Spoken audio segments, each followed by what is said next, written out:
ڈال دیا جائے۔ اے سرکار مدینہ علیہ الصلوۃ والتسلیم کے پیروانوں، اللہ رب العزت کا بہت بڑا کرم اور بہت بڑا احسان ہے۔ اللہ نے ہمیں باغیوں کی جماعت میں پیدا نہیں کیا، اللہ نے ہمیں اپنے آقا کے غداروں کے گروہ میں پیدا نہیں کیا، اللہ نے ہمیں اس جماعت میں پیدا فرمایا ہے جو جماعت الحمدللہ اہل سنت والجماعت ہے، اور جو جماعت الحمدللہ جنت میں جانے والی ہے، اور اس جماعت کے علاوہ دوسرا کوئی گروہ جنت میں جانے والا نہیں ہے۔ آقا نے 1450 سال پہلے جس جماعت کو جنتی فرمایا تھا وہ جماعت ہے تو صرف اہل سنت والجماعت ہے، علاوہ اس کے کوئی گروہ جنت میں نہیں جائے گا، نہ کوئی وہابی جائے گا، نہ کوئی دیوبندی جائے گا، نہ کوئی شیعہ جائے گا، نہ کوئی بوری جائے گا، نہ کوئی کھوجا جائے گا، نہ کوئی قادیانی جائے گا، نہ کوئی اہل قرآن جائے گا، نہ کوئی اہل حدیث جائے گا۔ اے مسلمانوں، اگر جنت میں جائیں گے تو صرف اہل سنت والجماعت کے لوگ جائیں گے۔ میں کرنا چاہتا ہوں، آقا نے جنتی جماعت کی جتنی نشانیاں بتائی تھی وہ ساری نشانیاں الحمدللہ ہمارے اور آپ کے اندر پائی جاتی ہیں، اسی جماعت میں پائی جاتی ہیں۔ ان ساری نشانیوں کو میں نہیں گناؤں گا، ہاں میں ایک نشانی ضرور بتانا چاہوں گا۔ جان کر یہ جماعت جنتی کیوں ہے؟ اس کی وجہ کہ شروع سے لے کر اب تک جتنے ولی پیدا ہوئے ہیں اللہ نے وہ سارے ولی اسی جماعت میں پیدا فرمائے ہیں۔ آپ کو باقی عقائد والوں میں کوئی بھی ولی نظر نہیں آئے گا، آپ کو وہابیوں میں کوئی داتا نظر نہیں آئے گا، آپ کو دیوبندیوں میں کوئی خواجہ نظر نہیں آئے گا، آپ کو بوریوں خوجاؤں میں کوئی مخدوم نظر نہیں آئے گا۔ آپ کو سارے ولی ملیں گے تو صرف اہل سنت والجماعت میں ملیں گے۔ اور جانتے ہو اسی جماعت میں سارے ولی کیوں ہیں؟ اس کی وجہ کہ مقام ولایت حاصل کرنے سے پہلے بندے کا صاحب ایمان ہونا ضروری ہے۔ ایمان والا ہوگا تبھی تو ولی بنے گا، کوئی بیمان اللہ کا ولی تھوڑی بن سکتا ہے۔ تو ان تمام فرقوں میں کوئی ولی نہیں ہے، اس کی وجہ کہ وہ سارے فرقے جو ہے بے ایمانوں کے ہیں، اور اسی جماعت میں سارے ولی اس لیے ہیں کیونکہ یہ جماعت بے ایمانوں کی نہیں ہے بلکہ یہ جماعت ایمان والوں کی ہے۔ الحمدللہ اہل سنت والجماعت کے لوگ ایمان والے ہیں، اہل سنت والجماعت کے لوگ جنت میں جانے والے ہیں، اہل سنت والجماعت کے لوگ غوث و خواجہ اور رضا کے ماننے والے ہیں۔ لیکن میرے پیارے آقا علیہ الصلوۃ والتسلیم کے پیروانوں، میں معذرت کے ساتھ یہ کہوں گا، ہم اپنے آپ کو حسینی بھی کہلاتے ہیں، ہم اپنے آپ کو غوث اعظم کا دیوانہ بھی کہلاتے ہیں، اپنے آپ کو ٹناٹن سنی بریلوی بھی کہلاتے ہیں، لیکن گریبان میں جھانک کر دیکھتے ہیں ہمارے اندر آج بے شمار برائیاں جو ہے وہ ناسور کی شکل اختیار کر چکی ہیں۔ آج بے شمار برائیاں ہمارے دلوں میں گھر کر گئی ہیں۔ آج کے دور کا مسلمان اے سرکار مدینہ علیہ الصلوۃ والتسلیم کے پیروانوں زبانی دعوے بہت کرتا ہے، لفاظیاں بہت کرتا ہے، عمل کے میدان میں بالکل زیرو نظر آتا ہے، عمل کے میدان میں بہت دور نظر آتا ہے۔ میں عرض کرنا چاہتا ہوں، امام علی مقام سے محبت اگر کرتے ہو تو حسین کی محبت صرف کھانے پینے کا نام نہیں ہے، حسین کی محبت صرف کھچڑے شربت کا نام نہیں ہے، حسین کی محبت علاوہ کودنے کا نام نہیں ہے، حسین کی محبت تعزیہ داری کا نام نہیں ہے، حسین کی محبت نام کھٹائی اور نعرے کا نام نہیں ہے، حسین کی محبت میلے کھیلے کا نام نہیں ہے، حسین کی محبت علم اور پنجے بٹھانے کا نام نہیں ہے۔ حسین کی محبت کیا ہے؟ دیکھو آج کھا پی کر سمجھتے ہو ہم حسینی بن گئے۔ اے مسلمانوں، امام علی مقام کی محبت، امام حسین سے جنہوں نے سچی پکی محبت کی تھی، آؤ ذرا ان کی زندگیوں کا جائزہ لو۔ 10 محرم کی رات ہے، کربلا کا میدان ہے، خیمے لگے ہوئے ہیں، اندھیری رات ہے، آسمان نے سیاہ زلفوں کو بکھیر دیا ہے، ٹھنڈی ٹھنڈی ہواؤں کے جھونکے چل رہی ہیں، یزیدی اپنے خیمے میں مزے سے پیر پسارے سوتے ہیں، اور امام علی مقام کے جتنے خیمے تھے ہر خیمے سے قرآن کی تلاوت کی آواز آ رہی تھی، یہاں تک کہ بیویاں بھی قرآن کی تلاوت کر رہی ہیں، ننھے جو ہے بچے بھی قرآن کی تلاوت کر رہے ہیں۔ اے سرکار مدینہ کے پیروانوں، امام حسین کو جانتے ہو قرآن سے کتنی محبت تھی۔ امام علی مقام کا قرآن کے ساتھ اتنا قریبی رشتہ ہے، اتنا قریبی رشتہ ہے، قیامت تک قرآن کو نبی کے اہل بیت سے کوئی جدا نہیں کر سکتا ہے، نہ اہل بیت کو قرآن سے جدا کیا جائے گا، نہ قرآن کو اہل بیت سے جدا کیا جائے گا۔ اور جانتے ہو اس کی وجہ کیا ہے؟ آقا نے 1450 سال پہلے فرما دیا تھا، فتنوں کے پرفتن دور میں دو چیزیں تمہارے درمیان چھوڑے جاتا ہوں، جو ان دو چیزوں کو مضبوطی سے تھامے گا اس کے ایمان کی حفاظت ہو جائے گی۔ اور جانتے ہو دو چیزیں کیا ہیں؟ آقا نے فرمایا ایک تو قرآن ہے اور دوسرا میری اہل بیت ہے۔ ایک قرآن ہے، دوسرا میری اہل بیت ہے۔ اہل بیت اور قرآن کا کتنا قریبی رشتہ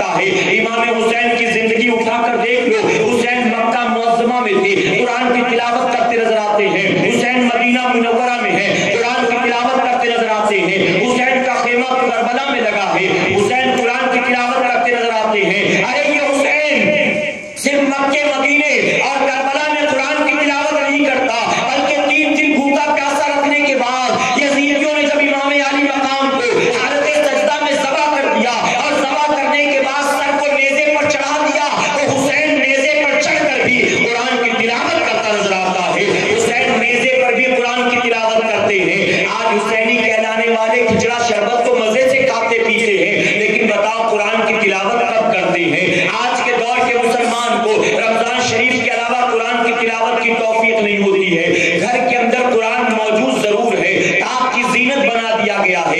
ہم قرآن کو سال میں کبھی اٹھاتے ہیں، کب اٹھاتے ہیں؟ یا تو رمضان شریف میں اٹھاتے ہیں، یا تو جھگڑا ہو جائے تو قسم کھانے کے لیے اس کو اٹھاتے ہیں، یا تو کسی کا انتقال ہو جائے تو قرآن کھانے کے لیے اس کو اٹھاتے ہیں۔ ہم قرآن کھانی، قسم اور ماہ رمضان کے علاوہ بتاؤ قرآن کی طرف کب دیکھتے ہیں؟ اے مسلمانوں، قرآن کو رب تبارک تعالیٰ نے ان چند دنوں چند راتوں کے لیے نازل نہیں فرمایا تھا، بلکہ قرآن کو اللہ تبارک تعالیٰ نے ہمارے اور آپ کے لیے زندگی بھر کا قانون بنا کر بھیجا تھا، ایک اصول بنا کر بھیجا تھا، ایک ضابطہ بنا کر بھیجا تھا۔ ہم اور آپ اگر قرآن کے سانچے میں اپنی زندگیوں کو ڈھال لیں، واقعی ہم حسینی کہلائیں گے، واقعی غوث و خواجہ کے دیوانے کہلائیں گے۔ میرے پیارے آقا کے پیغمبروں، فرمایا گیا شب عاشورہ ہے، امام حسین اپنے مریدوں کے خیمے میں آتے ہیں، اپنے دوستوں کے خیمے میں آتے ہیں۔ امام علی مقام نے ایک ایک سے ملاقات کی، اور ملاقات کرنے کے بعد آپ سب سے مخاطب ہو کر فرماتے ہیں، اے میرے ساتھیوں، تم نے میرے لیے اب تک جو کچھ کیا، میں تم سب کا احسان زندگی بھر یاد رکھوں گا، اور یقین جاننا میں تمہارے اس احسان کی گواہی قیامت کے دن اپنے نانا کو دینے والا ہوں۔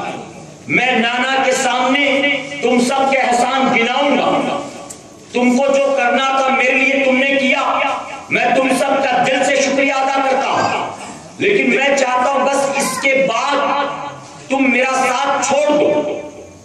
یزید کی دشمنی مجھ سے ہے، کل جب سورج نمودار ہوگا، یزیدی مجھ پر تیر تلوار چلائیں گے، یزیدی میرے مقابلے پر ہوں گے، ان کی دشمنی مجھ سے، اگر تم میرے ساتھ ہوئے تو تم بھی مارے جاؤ گے، تمہاری بیویاں بیوہ ہو جائیں گی، بچے یتیم ہو جائیں گے، تمہارے والدین کا گود گزر جائے گا، اور میں پسند نہیں کرتا کہ میری خاطر تمہارا خون بہایا جائے، اس لیے میں چاہتا ہوں کہ تم سب لوٹ جاؤ تاکہ تمہاری جان محفوظ رہے، تمہارا گھر صحیح سلامت رہے، تمہارے بیوی بچے خوش رہیں۔ تم نے اب تک جو میرے لیے کیا اس کا احسان، اب اس سے زیادہ میں نہیں چاہتا کچھ بھی، تم چلے جاؤ۔ جب امام علی مقام نے کہا، سب کے چہرے کی طرف دیکھا، ہر طرف سناٹا، کوئی نکلتا نظر نہیں آتا، کوئی جاتا نظر نہیں آتا۔ امام حسین فرماتے ہیں، چونکہ میرا چہرہ تمہاری آنکھوں کے سامنے ہے، اس وجہ سے ممکن ہے کہ تم نہ جا سکو، کوئی بات نہیں، میں تمہیں موقع دیتا ہوں، خیمے میں اندھیرا کیے دیتا ہوں، موقع دیکھ کر تم چلے جانا۔ یہ کہہ کر امام علی مقام نے خیمے میں جلتے ہوئے چراغ کو بجھا دیا، اندھیرا ہو گیا، ہاتھ کو ہاتھ سجھائی نہیں دیتا۔ امام حسین نے فرمایا، اب میرا چہرہ تمہاری آنکھوں کے سامنے نہیں، اب تم جا سکتے ہو، مجھے تم سے کوئی شکایت نہیں ہے، میں زندگی بھر تمہارا احسان یاد رکھوں گا۔ آپ نے دوبارہ اعلان کر دیا ان کے جانے کا۔ جانتے ہو کچھ دیر کے بعد سناٹا چھایا رہا، پہلے کی طرح اب بھی سناٹا تھا۔ امام علی مقام نے سوچا شاید سارے چلے گئے ہوں گے، کچھ دیر کے بعد دوبارہ چراغ کی لو کو روشن کیا، جب دوبارہ خیمے کے اندر اجالا ہوا، امام حسین دیکھ کر پریشان ہو گئے۔ روشنی بجھانے سے پہلے، شمع گل کرنے سے پہلے جو ساتھی جہاں کھڑا تھا، اب دوبارہ شمع جلایا تو ہر ساتھی وہیں پر پہلے کی طرح کھڑا نظر آتا ہے، ایک بھی اپنی جگہ سے ہلا ہوا نظر نہیں آیا، ایک بھی گیا ہوا نظر نہیں آیا۔ امام علی مقام نے فرمایا، میں نے موقع دیا پھر بھی تم نہ گئے، آخر کیا وجہ ہے کہ تم نہ گئے؟ جانتے ہو تمام ساتھیوں نے کیا جواب دیا؟ جواب دیا امام علی مقام، آپ مکہ معظمہ میں تھے، ہم آپ کے ساتھ تھے، آپ مدینہ منورہ میں تھے، ہم آپ کے ساتھ تھے، آپ کربلا کے سفر پر تھے، ہم آپ کے ساتھ تھے، آپ کھا پی رہے تھے، ہم آپ کے ساتھ تھے، آپ نمازیں پڑھ رہے تھے، ہم آپ کے ساتھ تھے، اطمینان و سکون کے ماحول میں تھے، ہم آپ کے ساتھ تھے، ہر وقت جب ہم آپ کے ساتھ تھے۔ اب جب یزیدیوں کے مقابلے کا وقت آیا، آپ نے سوچ کیسے لیا کہ ہم آپ کا ساتھ چھوڑ دیں گے؟ اے امام علی مقام، ہم ان میں سے نہیں ہیں جو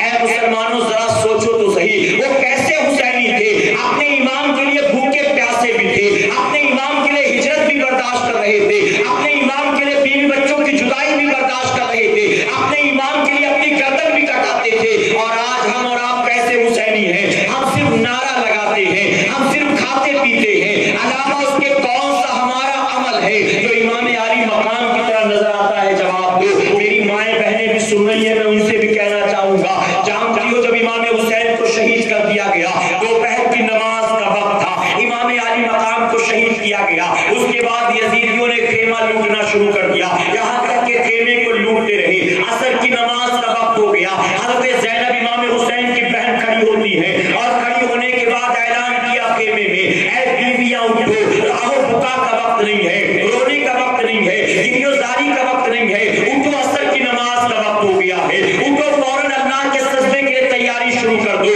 اندر سے بیویوں نے کہا زینب ہم نماز پڑھیں تو کیسے نماز پڑھے؟ ارے ظالموں نے پانی بند کیا تھا، ہم ریت سے تیمم کر کے نماز پڑھ رہے تھے، لیکن اب شہداء کے جسم سے بہتے ہوئے خون کی وجہ سے اس ریت میں خون مل چکا ہے، اب آخر تیمم بھی کرے تو کیسے تیمم کرے؟ اب نماز پڑھے تو کیسے نماز پڑھے؟ حضرت زینب فرماتی ہیں عصر کی نماز کا وقت ہو گیا، یہ نماز بھی تم پر معاف نہیں ہے، کل قیامت کے دن اللہ تم سے اس نماز کا حساب لے گا۔ ہر کوئی اٹھے اپنے محرم کے جسم سے بہتے ہوئے خون سے تیمم کر لے اور اس سے تیمم کر کے وہ اللہ کا سجدہ کرے۔ حضرت زینب امام حسین کی بہن ہے، اللہ اکبر، 72 نفوس قدسیہ کی لاشیں آنکھوں کے سامنے ہیں، ان کٹے ہوئے لوگوں میں ان کے خون کے بیٹے اور محمد بھی تھے، ان کا لخت جگر بھی تھا، ان کا چہیتا بھائی حسین بھی تھا، ان کے بھتیجے بھی تھے، ان کے بھائی حسن کا بیٹا قاسم بھی تھا۔ اے مسلمانوں 72 نفوس قدسیہ کی لاشیں آنکھوں کے سامنے ہیں۔ حضرت زینب عصر کے وقت اللہ کا سجدہ کرتی نظر آتی ہے، شہر بانو اللہ کا سجدہ کرتی نظر آتی ہے، ننھی سکینہ اللہ کا سجدہ کرتی نظر آتی ہے۔ آج ہماری ماں بہنوں بچیوں کا حال کیا ہے؟ آج ماں کہتی ہے بیٹا آوارہ ہو گیا، آج ماں کہتی ہے بیٹا ہاتھ سے نکل گیا، آج ماں کہتی ہے بیٹا باپ کی عزت نہیں کرتا۔ میں عرض کرنا چاہوں گا آج ہمارا نوجوان چرسی کیوں بن رہا ہے؟ آج ہمارا نوجوان شرابی کیوں بن رہا ہے؟ آج ہمارا نوجوان گجیڑی کیوں بن رہا ہے؟ آج ہمارا نوجوان جواری کیوں بن رہا ہے؟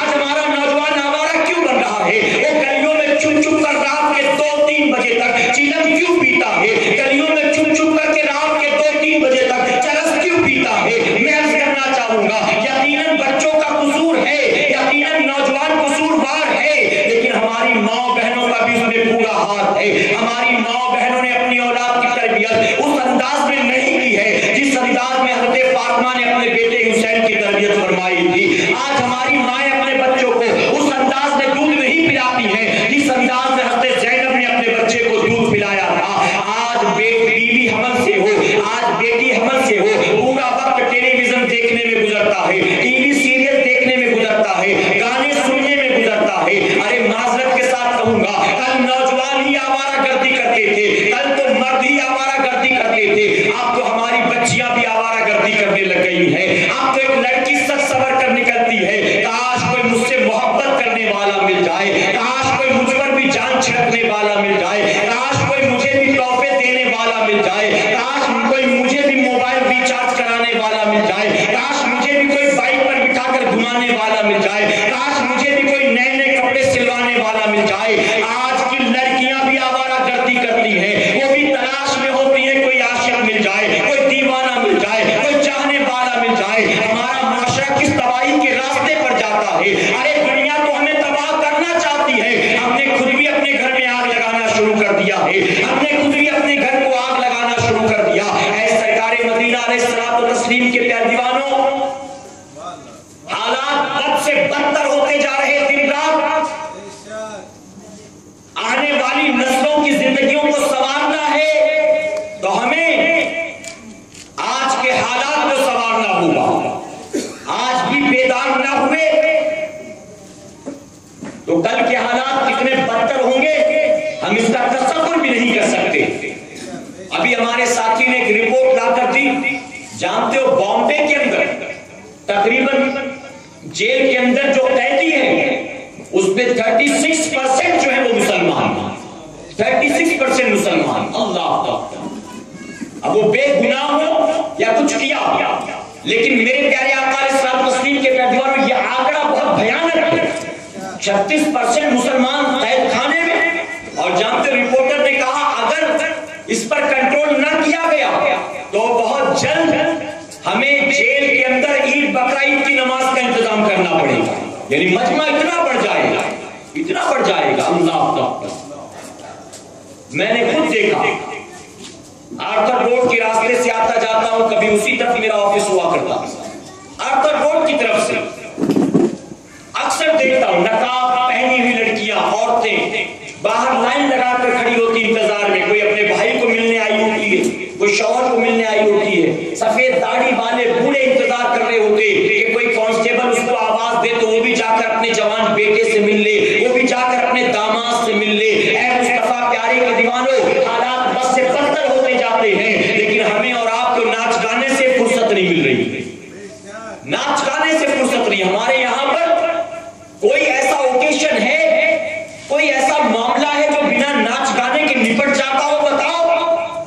بچہ پیدا ہو تو ناچ گانا، منگنی ہو تو ناچ گانا، نکاح ہو تو ناچ گانا۔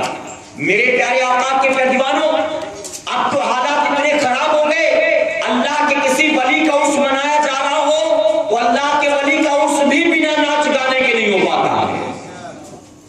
سندل نکل رہا ہے، ٹرک کے اوپر بڑے بڑے اسپیکر لگے ہیں، پورا راستہ جام، ٹریفک جام، اور جھانک کر دیکھا جائے تو پتا چلے کہ ٹرک کے اندر ڈی جے سسٹم لگا ہے اور والی بج رہی ہے اور آگے نوجوان ٹھمکے لگاتے ہوئے جا رہے ہیں۔ غلط تو نہیں کہہ رہا میں؟ ہوتا ہے کہ نہیں ہوتا؟ جس ولی کی بارگاہ میں چادر لے کر جا رہا ہوں، کیا وہ بھی ناچ گانے کے شوقین تھے؟ معاذ اللہ، ناچ گانے کے شوقین ہوتے تو مر کر وہاں چلے گئے ہوتے جہاں یزید پلیت گیا ہے۔ آج گنبد چمک رہا ہے، دنیا فیض حاصل کر رہی ہے، ان کا عرس منایا جا رہا ہے، تو اس سے مراد یہ ہے کہ وہ ناچ گانے کے شوقین نہیں تھے، وہ تو تلاوت قرآن مقدس کے شوقین ہوا کرتے تھے۔ قرآن کی تلاوت سے محبت تھی، اللہ کے سجدوں سے محبت تھی، نبی کی سنت سے محبت تھی۔ یہی وجہ تو تھی کہ مقام ولایت حاصل کیا انہوں نے، لیکن ان کی مزار پر بھی چادر۔ اور کون ناچتا ہے؟ مسجد کا امام نہیں ناچ رہا ہوتا ہے۔ مسجد کے امام صاحب کو دیکھا آپ نے؟ وہ آگے آگے ٹرک کے ناچ رہے، وہ ناچتے ہو تو ہم کہیں یہاں ضرور کہیں نہ کہیں اجازت ہوگی شریعت میں۔ وہ نہیں ہوتے، سارے داڑھی منڈے، داڑھی منڈے۔ مخدوم مائمی کی بارگاہ میں جا رہا ہے چادر لے کر، اور اگر اس کو دیکھا جائے تو اس کی اپنی ماں اس سے راضی نہیں ہوگی۔ مخدوم مائمی کو جو مقام ولایت ملا وہ اس لیے ملا کیونکہ انہوں نے ماں کو راضی کیا، ماں نے دعا کی۔ ایک معمولی سے بچے تھے، ماں نے ہاتھ اٹھایا، اللہ نے انہیں زمین سے اٹھا کر مقام ولایت عطا فرما دیا۔ یہ جو چادر لے کر جا رہا ہے اس کی خود کی ماں اس سے راضی نہیں ہے، کیا مخدوم مائمی راضی ہو جائیں گے؟ میرے پیارے آقا کے پیروانوں، ہوش کے ناخن لو، نعرے بازیوں سے کام نہیں چلنے والا، جذباتی تقریروں سے کام نہیں چلنے والا۔ عمل کے میدان میں اترو، اور عمل کے میدان میں جس دن سنی اتر گیا کمر کس کے، سارے وہابی دیوبندی بھاگتے نظر آئیں گے انشاءاللہ۔ یہ عمل کے میدان میں بہت کمزور ہے نا، بہت ویک ہے، رسم و رواج میں الجھ کے رہ گیا ہے۔ اس کو کھچڑے سے فرصت ملے تو اللہ کا سجدہ کرے۔ یہ تو بیچارہ رات بھر ڈیگ ہی سنبھالتا بیٹھا رہتا ہے، فجر کی نماز یہ تھوڑی نہ پڑھے گا۔ اس کو تو گلی کے باہر رات بھر کھچڑا ہی چلاتے رہنا پڑتا ہے، یہ کب فجر کی نماز پڑھے گا؟ اس کے پاس وقت کہاں ہے؟ وہ تو بوڑھے کمزور ہیں جن کو سجدے جنت میں لے جائیں گے، تو ڈیگ میں بیٹھ کے جنت میں جائے گا، کوئی ڈیگ میں بیٹھ کے جائے گا، کوئی اسپیکر پہ بیٹھ کے جائے گا، کوئی ڈرم میں بیٹھ کے جائے گا۔ یہ تو بخشے بخشائے جنتی ہیں، کھا پی کے جنت میں جائیں گے، مزے کی جنت ہے۔ اے سرکار مدینہ کے پیروانوں، جاگو، رسم و رواج کو چھوڑ کر حقیقت کو سمجھنے کی کوشش کرو۔ اب یہ مت کہنا کل کوئی کہ سنی دعوت اسلامی والوں نے اس کی مخالفت کی، الحمدللہ فقیر بھی کھچڑا کھاتا ہے، میرے گھر میں بھی شربت بنتا ہے، سوسائٹی والوں کو شربت کے لیے پیسے بھی دیتا ہوں، میرے گھر شربت آتا بھی ہے، اور جیسے میں جا کر ذکر حسین سناتا ہوں لوگوں کو، میری بیوی بھی گلی گلی جا کر ذکر حسین سنایا کرتی ہے۔ تو نہ کھچڑے کے منکر، نہ شربت کے منکر، نہ سندل کے منکر، نہ چادر کے منکر، نہ مزار کے منکر نہیں ہے۔ اگر منکر ہے تو محض رسم و رواج کے منکر۔ میں کہتا ہوں سنیوں، ہر جمعرات مزار پہ کیوں جاتے ہو؟ اللہ توفیق دے، روزانہ جایا کرو، لیکن مسجد میں بھی جمعہ مت آیا کرو، بلکہ جیسے مزار پر روز جاتے ہو ایسے 5 وقت مسجد میں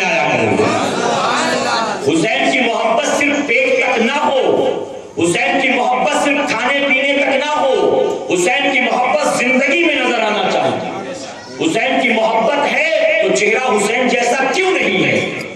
حسین کی محبت ہے تو کپڑا حسین جیسا کیوں نہیں ہے؟ حسین کی محبت ہے تو سجدہ حسین جیسا کیوں نہیں ہے؟ دعوے حسینی ہونے کا، اے سنیوں، روزانہ صبح داڑھی منڈا کے تم یہ گویا بتاتے ہو کہ ہمیں یہ بوجھ پسند نہیں ہے، معاذ اللہ، ہمیں یہ بوجھ پسند نہیں ہے، ہم اس کو چہرے پر رکھنا پسند نہیں کرتے، معاذ اللہ۔ اور روزانہ داڑیاں مونڈ کر یہ گویا بتاتا ہے ہم نبی سے محبتوں کا دعویٰ کرتے ہیں، ہم نبی سے محبت کرتے ہیں، ہمیں نبی تو پیارے ہیں لیکن ہمیں نبی کا چہرہ پسند نہیں ہے، معاذ اللہ، ہمیں نبی کا چہرہ پسند نہیں ہے۔ نبی کا چہرہ پسند ہوتا تو میں داڑھی منڈاتا تھوڑی ان کی طرح چہرہ بناتا نا۔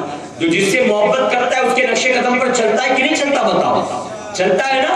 کوئی ہیرو یہاں تک رکھ لے تو کل سارے یہاں تک رکھ لیں گے، کوئی ہیرو سر منڈا لے تو کل جا کر جیب سے پیسے خرچ کر کے لائن لگا کر سر منڈائے گا۔ کوئی ہیرو کان میں بالی پہن لے تو یہ نہیں سوچے گا امی بھی پہنتی ہے، بہن بھی پہنتی ہے، میں بھی پہن لوں گا تو لوگ کیا کہیں گے۔ نہیں، لوگ سوچتا ہے کہ امی پہنتی، بہن پہنتی تو کیا ہوا، میں پہن لوں گا، لوگ مجھ کو شاہ رخ خان کہیں گے، سمجھے؟ لوگ مجھ کو خالہ اور آپا نہیں کہیں گے، ہیرو کہیں گے۔ چلو میں بھی بالیاں پہن لوں، اب یہ بھی بالی پہن لے۔ میں تو کہتا ہوں جب اس کی شادی ہو تو جیسے ہمارے یہاں رسم بن چکی نا انگوٹھی دینے کی، جب بالی اس کے کان میں چھید ہو تو چاہیے لڑکی والے بالیاں بھی دے اس کو تحفے میں، بالیاں بھی دیا کرے۔ جیسے لڑکے والے بھیجتے زیور ویسے لڑکی والے بھی بھیجا کرے، اس کے لیے بالی بھی بھیجے، اس کے لیے انگوٹھی بھی بھیجے، اس کے لیے کڑے بھی بھیجے۔ میرے پیارے آقا کے پیغام و حالات بد سے بدتر ہوتے جاتے۔ اگر واقعی نبی سے محبت ہے، اپنے دین سے سچی محبت دل میں پیدا کرو، کہو انشاءاللہ، اعمال کو سنوارو، اعمال کو سنوارو۔ آج رات جب جانے کے بعد سونا تو صبح 8، 9، 10 بجے کا الارم لگا کر مت سونا، بلکہ اس تیاری کے ساتھ سونا کہ فجر کی نماز میں اٹھنا ہے انشاءاللہ، اور محبت سے کہو، سستی سے کام نہیں چلے گا، اور محبت سے کہو۔ اور اگر صبح کے وقت نیند کا غلبہ ہو، بستر تکیہ پیارا معلوم دیتا ہو تو اے مسلمانوں جھٹک کر اٹھ جانا یہ سوچ کر کہ اس وقت سونا یزید پلیت کا کام ہے اور اس وقت اٹھنا امام حسین کا کام ہے۔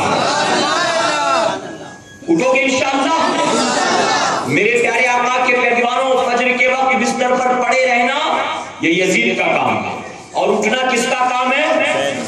حسین کا کام۔ تو اب حسینی جو ہے وہ اٹھے گا انشاءاللہ۔ میرے پیارے آقا کے پیروانوں، زندگی بھر کہو ہم حسینی، ہم حسینی، ہم حسینی۔ اعمال حسین جیسے نہ ہو تو یہ دعویٰ کوئی معنی نہیں رکھتا۔ اعمال سدھر گئے، اخلاق سنور گئے، ہمیں دعویٰ کرنے کی ضرورت نہیں ہے۔ قیامت کے دن حسین خود کہیں گے نانا یہ مجھ سے سچی محبت کرتا تھا، یہ محرم میں میرے نام پر شربت پیتا تھا، اور صرف شربت پی کر نہیں گزر جاتا تھا بلکہ اللہ کے سجدے بھی کرتا تھا، آپ کی آنکھوں کو ٹھنڈک بھی پہنچاتا تھا۔ اے نانا جب تک زمین پر رہا اس نے میرے نام کا شربت پیا، اب میں چاہتا ہوں آپ اس کو حوض کوثر کا پیالہ بھی عطا فرمائیں۔ تو حسینی بنو گے انشاءاللہ۔ اللہ اپنے حبیب پاک کے صدقے ہمیں آپ کو سب کو کہنے سننے سے زیادہ عمل کرنے کی توفیق عطا فرمائے۔ میرے پیارے آقا علیہ الصلوۃ والتسلیم کے پہلا وقت نہیں لینا چاہتا، اس لیے اپنی گفتگو کو یہیں ختم کرتا ہوں، اس امید کے ساتھ جو آپ نے سنا ہے اس پر عمل کریں گے انشاءاللہ، کریں گے انشاءاللہ، اور محبت سے کہیں انشاءاللہ۔ آپ جانتے ہیں کہ یہ ایک دعوتی اجتماع ہے، آپ کو اس محفل میں بلایا گیا ہے، اس کے مقابلے ایک بہت بڑی محفل کی طرف دعوت دینے کے لیے۔ آپ جانتے ہیں کہ سنی دعوت اسلامی کا سالانہ سنی اجتماع انشاءاللہ وادی نور آزاد میدان میں ہونے جا رہے ہیں۔ کون سی تاریخ آپ جانتے ہیں؟ جی ماشاءاللہ 14، 15 اور 16 تاریخ۔ میرے پیارے آقا علیہ الصلوۃ والتسلیم کے پیروانوں، 14 تاریخ جمعہ ہے، انشاءاللہ جمعہ کی نماز کے بعد سے لے کر رات 9 بجے تک خواتین کا اجتماع ہوگا۔ ہماری مائیں بہنیں ذہن میں محفوظ کر لیں کہ جمعہ کی نماز کے بعد سے لے کر رات 9 بجے تک عورتوں کا اجتماع 14 تاریخ۔ سنیچر کو فجر سے لے کر یعنی 15 تاریخ کو فجر سے لے کر 16 کی عشاء تک مردوں کے لیے اجتماع ہوگا۔ تو گزارش ہے کہ جمعہ کے دن ذمہ داری بنتی ہے اپنے گھروں سے خواتین کو بھیجیں گے انشاءاللہ، کہ انشاءاللہ عورتیں بہانے بازی کریں کہ میں چلی جاؤں گی، آپ کے کھانے پینے کا کیا ہوگا، رات کا کھانا کیسے بنے گا، آتے آتے دیر ہو جائے گی۔ ان سے کہو پورے سال بھر کھایا پیا ہے، کوئی مسئلہ نہیں ہے، آج کھانے پینے کی فکر مت کرو، آج وادی نور میں جانے کی فکر کرو۔ جسمانی غذا کا تم نے انتظام کیا سال بھر، آج جاؤ وہاں سے روحانی غذا حاصل کر کے آؤ۔